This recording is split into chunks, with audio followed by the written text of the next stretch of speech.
이에 모세가 그들에 대하여 제사장 엘르아살과 눈의 아들 여호수아와 이스라엘 자손 지파의 수령들에게 명령하니라. 모세가 그들에게 이르되 갓 자손과 르우벤 자손이 만일 각각 무장하고 너희와 함께 요단을 건너가서 여호와 앞에서 싸워서 그 땅이 너희 앞에 항복하기에 이르면 길르앗 땅을 그들의 소유로 줄 것이니라. 그러나 만일 그들이 너희와 함께 무장하고 건너지 아니하면 그들은 가나안 땅에서 너희와 함께 땅을 소유할 것이니라. 갓 자손과 루벤 자손이 대답하여 이르되 여호와께서 당신의 종들에게 명령하신 대로 우리가 행할 것이라. 우리가 무장하고 여호와 앞에서 가나안 땅에 건너가서 요단 이쪽을 우리가 소유할 기업이 되게 하리이다. 모세가 갓 자손과 루벤 자손과 요셉의 아들 므낫세 반지파에게 아모리인의 왕 시온의 나라와 바산 왕 옥의 나라를 주되 곧 그 땅과 그 경내의 성읍들과 그 성읍들의 사방 땅을 그들에게 주매 갓 자손은 디본과 아다롯과 아로엘과 아다롯 소반과 야셀과 욕부하와 벤니무라와 베타란들의 견고한 성읍을 건축하였고 또 양을 위하여 우리를 지었으며 루벤 자손은 헤스본과 엘르알레와 기랴다임과 느보와 바알무온들을 건축하고 그 이름을 바꾸었고 또 신마를 건축하고 건축한 성읍들의 새 이름을 주었고 므낫세의 아들 마길의 자손은 가서 길르앗을 쳐서 빼앗고 거기 있는 아모리인을 쫓아내매 모세가 길르앗을 므낫세의 아들 마길에게 주매 그가 거기 거주하였고 므낫세의 아들 야일은 가서 그 촌락들을 빼앗고 하봇 야일이라 불렀으며 노바는 가서 그낫과 그 마을들을 빼앗고 자기 이름을 따라서 노바라 불렀더라. 너희는 여호와를 만날 만한 때에 찾으라. 가까이 계실 때에 그를 부르라. 우리가 하나님을 만날 만한 때 그리고 가까이 계신 때는 예배의 시간 그리고 예배의 자리에 나올 때인 줄 우리가 믿습니다. 계속해서 예배로 하나님과 동행하시며 우리의 삶이 참된 행복과 평안으로 가득 차시기를 축복합니다. 오늘 본문은 어제의 이야기가 이어지고 있습니다. 어제는 르우벤과 갓 지파가 요단강을 넘어가지 않겠다고 이야기했습니다. 그 이유는 자기가 가진 가축들이 많았기에 요단 동편에 이 목축을 할 만한 이 땅이 있었기 때문입니다. 이 말을 들은 모세는 그들에게 절충안을 내놓게 되는데 땅에 정착하기에 앞서서 우리와 함께 다 같이 요단강을 건너가서 가나안 정복을 끝마친 이후에 이 정착하라고 하는 것입니다. 이 제안에 르우벤과 갓 지파는 그렇게 하겠다고 말합니다. 그런 이후에 이제 오늘의 본문 내용으로 들어갑니다. 이제 모세는 그 르우벤과 갓 지파 그 사이에 이야기를 넘어서서 모세가 제사장 엘르아살 그리고 후계자인 여호수아 그리고 이스라엘 자손 지파의 이 수령들에게 이 사실을 이야기하는 순간입니다. 즉 모세는 이 일에 대해서는 자기가 죽은 뒤에 벌어질 일이었기 때문에 자기가 아닌 이 가나안에 들어가는 그 약속을 지킬 사람들에게 이렇게 선포를 하고 있는 것입니다. 모세는 이 가나안에 들어가는 사람들에게 이 일을 드러낼 필요가 있었고 모세는 지금 그 일을 하고 있는 것입니다. 르우벤과 갓 지파가 우리와 함께 싸우면 이 길앗 땅이 르우벤과 갓 지파의 것이 될 것이고 그렇지 않으면 이 길앗 땅을 차지하지 못할 거라고 이야기합니다. 이처럼 모세는 르우벤과 갓 지파 이들과의 사이에서 일어난 일을 이 모세와 자기 혼자만 가지고 있는 것이 아니라 모든 사람들에게 지금 선포를 하고 있습니다. 그래야만 이 일에 확증이 되고 또 성취로 이루어지기 때문입니다. 이와 같은 모세의 말에 갓 자손과 르우벤 자손은 반응이 어떻습니까? 모세가 선포한 대로 모세가 모든 사람들 앞에서 이야기한 대로 자기들이 이와 같이 행동하겠다고 이야기합니다. 제가 어제 삶의 우선순위를 정할 때 하나님께서 내게 주신 사명에 두어야 함을 말씀드렸습니다. 사명이 무엇입니까? 하나님께서 내게 주신 명령입니다. 내가 죽기 전까지 꼭 하나님 안에서 이뤄내야 할 것이 바로 사명입니다. 참된 그리스도인은 모두가 다 사명자입니다. 하나님께서는 각자 한 사람 한 사람을 부르셨고 부르심에 합당한 열매를 맺게 하시기 위해서 그 한 사람들에게 모두 다 사명을 주십니다. 그래서 사명자는 사명이 다하는 순간 자기 할 일 모두 끝마쳤기 때문에 그 이후에 이렇게 죽을 수가 있는 것입니다. 제가 이 교회에 오게 되면서도 하나님께서 저에게 사명을 주셨습니다. 바로 저에게 전도하라고 하시는 이야기였습니다. 사랑하는 성도님들, 제가 신앙생활을 하면서 가장 어렵고 힘든 것을 뽑으라고 하면 저는 주저없이 전도라고 말할 수 있는 사람입니다. 이곳에 오기 전까지 밖에 나가서 제가 전도한 것이 손에 꼽을 정도로 적고 사람 만나는 것을 제가 그렇게 좋아하지 않습니다. 전도해야지 이렇게 제가 마음속으로만 생각만 하고 그렇게 행동으로는 잘 옮기지 않는 사람입니다. 그저 마음속 부담감으로 계속 교회에서 이렇게 전도해야 된다고 이야기하면 해야지 하면서 행동으로는 옮기지 않는 사람. 주님을 사랑한다고 말하면서 주님과 함께 동행한다고 말하면서 나의 주변 사람들이나 또 밖에 나가서 예수님을 전한다는 것은 그렇게 저에게 힘들 수 없었습니다. 저는 그냥 저 혼자 잘 믿는 크리스찬, 그 이상도 그 이하도 아닌 사람이었습니다. 그런데 그런 저에게 하나님께서 일을 맡기시는데 밖에 나가서 네가 그 아이들에게 다가가서 전도하라는 이야기를 하셨습니다. 그 아이들에게 그리스도의 복음을, 이 하나님의 놀라운 사랑을 전하라고 하시는 것입니다. 그렇게 하나님의 명령을 들은 저는 밖에 나가서 전도를 안 할 수가 없었습니다.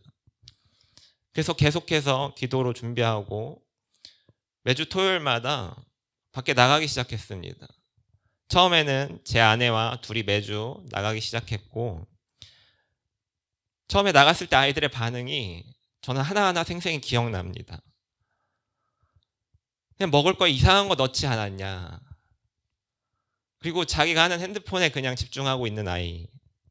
그리고 이런저런 말 돌리기 하면서 저하고 계속 그냥 말도 안 되는 이야기를 하는 아이들도 있었고 그들에게 가서 그냥 교회 한번 와볼래? 그렇게 초대해도 그렇게 말하면 아이들의 반응은 이렇습니다. 시간이 없어요. 그 시간은 자는 시간이에요. 엄마가 못 가게 해요. 친구들이랑 저 놀러 가야 돼요, 그날. 엄마 아빠랑 저 여행 가요.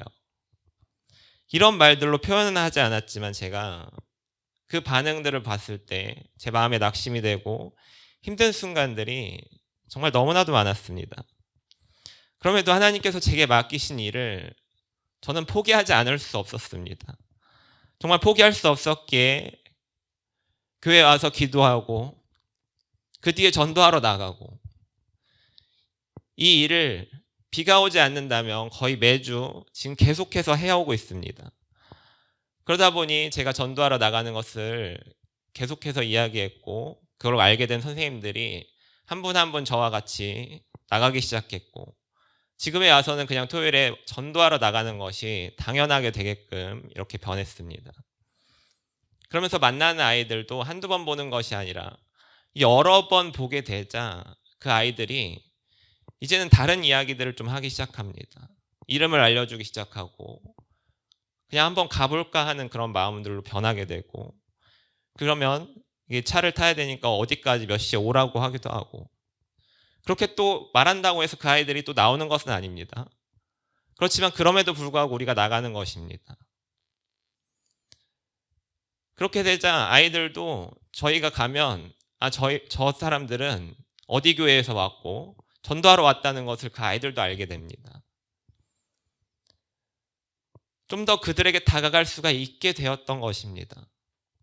물론 제가 만났던 아이들이 모두가 다 교회로 오진 않았습니다. 그러나 제가 확신하는 것은 그 아이들과의 만남이 계속 지속되고 유지될수록 그 아이들이 그 아이들을 향한 기도를 시작했다면 언젠가는 그 아이들이 주님 품으로 돌아올 것이라는 확신을 제 마음속에 주셨습니다. 제가 여러분들께 한 가지 이야기할 것이 있는데, 제가 전도를 시작하고 얼마 되지 않아서 이제 제 눈에도 지금 보이고 있는데, 뒤에 보시면 헌금함 옆에를 보시면 이제 전도 현황판이라는 것이 생겼습니다. 그래서 그냥 그런가 보다, 저는 그렇게 큰 관심이 없이 그냥 생각 없이 지나다니면서 그냥 한 번씩 보고 그냥 들어오고 했었는데, 그런데 어느 날 그 앞을 지나가다가 저에게 하나님이 이렇게 말씀하셨습니다. 인근아, 내가 저 현황판을 다 채워줄게. 제가 솔직히 말씀드리면 그 말을 듣자마자 떠오른 생각은 진짜 될까였습니다. 진짜 그럴 수 있나? 그때 당시 한두 개 붙어 있었고 제가 계산을 해봤더니 한 20개는 넘게 붙여야 되기 때문에 이게 제 생각대로 그렇게 쉽지는 않을 것 같았습니다. 그래서 이 마음을 저는 이렇게 마음이 온 순간 제 아내한테만 이야기를 했습니다. 제 아내한테 처음 그 순간 여보, 이런 일이 있었다. 그래서 이런 마음이 들었고 이렇게 될 수 있을까라는 생각이 나에게 있다. 그리고 저와 함께하고 있는 선생님들한테는 이 이야기를 하지 않았습니다. 괜히 말했다가 제가 실없는 사람이 될 것 같기도 하고, 그렇게 다 채워주는 건 너무 어렵다는 생각이 제 마음속에 있었기 때문이었습니다.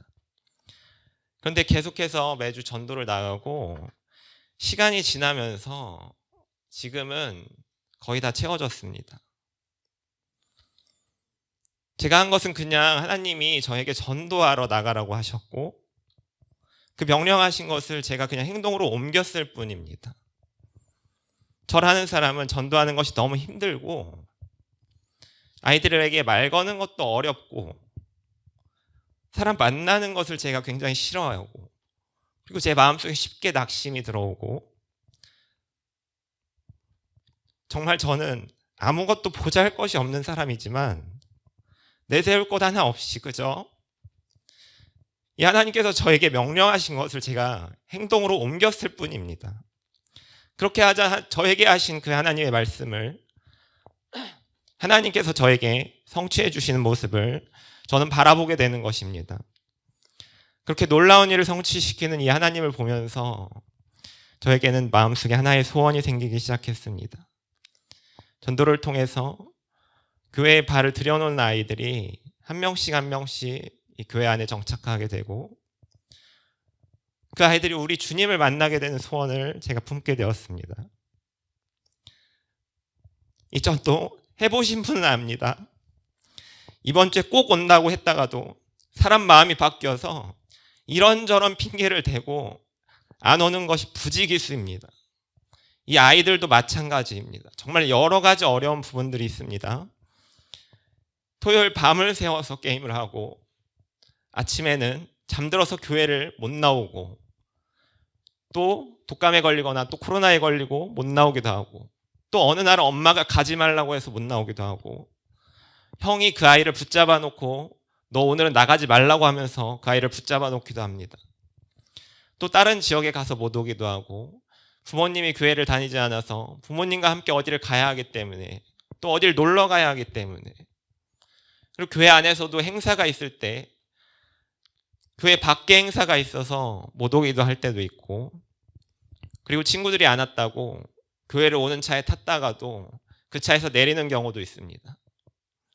정말 많은 일들이 있을 수 있습니다, 여러분. 정말 여러분들이 전도할 때 그 사람의 마음이 정말 쉽게 변하고 움직인다는 걸 여러분들 느끼실 수 있습니다. 제가 이런저런 일들을 겪으면서 제가 깨달은 것이 있는데, 이 모든 것이 영적인 전쟁이라는 것입니다. 출애굽기 17장에서는 이 르비딤에서 아말렉과의 전투가 벌어집니다. 이때 모세는 여호수아에게 이스라엘 군대를 이끌고 나가서 너는 싸워라. 나는 저 산 위에 올라가서 내가 손을 들고 있겠다. 내가 손을 들고 있으면 이스라엘이 이길 것이요, 내가 손을 내리면 이스라엘이 지는 것이다. 그래서 모세는 산 꼭대기에 올라가서 손을 들고 있습니다. 이 손이 내려오지 않게 하기 위해서 아론과 훌이 그 팔을 받치고 있습니다. 그래서 해가 질 때까지 그 손이 내려오지 않자 이스라엘은 아말렉과의 이 전투에서 승리하게 됩니다. 우리가 이 영혼을 구원하는 일은 사단의 방해가 가장 극심한 일입니다. 그렇기 때문에 우리가 전도한 영혼이 영적인 싸움에서 승리하게 하기 위해서 모세의 팔을 붙든 이 아론과 훌과 같이 계속해서 그 영혼을 위해서 우리가 중보 기도해야 할 필요성이 있습니다. 하나님을 향하여 팔을 뻗을 수 있도록 그 사람들의 팔을 우리가 기도로서 붙잡아 줘야 하는 것입니다. 그래야만 그 영혼이 그 영적인 전쟁에서 승리할 수 있고 우리 주님 앞에 이 자리에 나올 수가 있게 됩니다. 지금 이스라엘 백성들도 중요한 일을 앞두고 있습니다.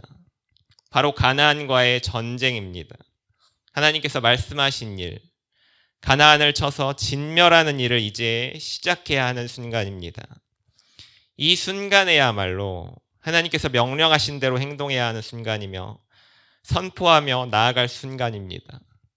본문 32절을 보시면 우리가 무장하고 여호와 앞에서 가나안 땅에 건너가서 요단 이쪽을 우리가 소유할 기업이 되게 하리이다라고 이야기합니다. 우리의 기도와 우리의 선포로 인해서 이 사단의 견고한 지는 무너지게 되어 있습니다. 사단이 더 이상 우리를 참수할 수 없습니다. 이미 우리는 죄 없다 칭함받은 의인이기 때문입니다. 그렇게 우리에게 새로운 이름을 주신 하나님께서 이제는 너만 새로운 이름으로 살아가지 말고 너의 주변에 복음이 전달돼서 새로운 인생으로 살아가야 하는 사람들을 보여주십니다. 그렇게 보여주시는 이유는 그 한 영혼을 주님께로 돌아오게 하기 위해 끊임없이 기도를 통해서 여러분들이 그 영적인 전쟁을 치러 나가야 되기 때문입니다. 그렇게 전쟁을 치를 때 여러분들 전쟁이기 때문에 공격받을 수 있습니다. 싸워야 하기에 고통당할 수 있습니다. 핍박받을 수 있습니다. 희생해야 할 때도 있습니다. 그러나 내가 이와 같은 일을 해야 하는 이유가 무엇이었습니까? 나에게 주신 하나님의 사랑, 주님의 은혜가 정말 엄청나기 때문입니다. 주님께서 나를 위해 희생하신 것이 비교도 할 수 없을 정도로 크기 때문입니다. 주님께서 하신 일에 비해 이건 정말 아무것도 아니기 때문입니다. 그런 주님의 사랑을 여러분들 느끼며 살아가고 계십니까? 그런 주님의 사랑을 나 혼자가 아니라 내가 사랑하고 있지만 믿지 않는 사람들을 그 사람들과 나누고 싶지 않습니까? 그 일을 위해 기꺼이 희생하며 주님의 마음을 가지고 그들과 함께할 준비가 되셨습니까? 저는 이제 새로운 이름으로 살아가시는 우리 성도님들께서 기꺼이 이 사명에 순종하시길 원합니다. 그러므로 인해 저 세상에서 죄악에 빠져 허우적대는 그 영혼들을 위해 그들이 그리스도인이라는 이름을 새로운 이름을 얻게 하기 위해 기도를 통해 끝까지 싸우며 중보하시는 우리 성도님들 되시기를 축복합니다. 기도하겠습니다. 이제 내가 살아도 주를 위해 죽어도 주를 위해 주님만 위해 살아가길 소원합니다. 나를 위해 피 흘리신 주님의 사랑을 조금이라도 보답하기 위해 보잘것없지만 나의 모든 것을 드리오니 받아주옵소서. 예수님의 이름으로 기도합니다. 아멘.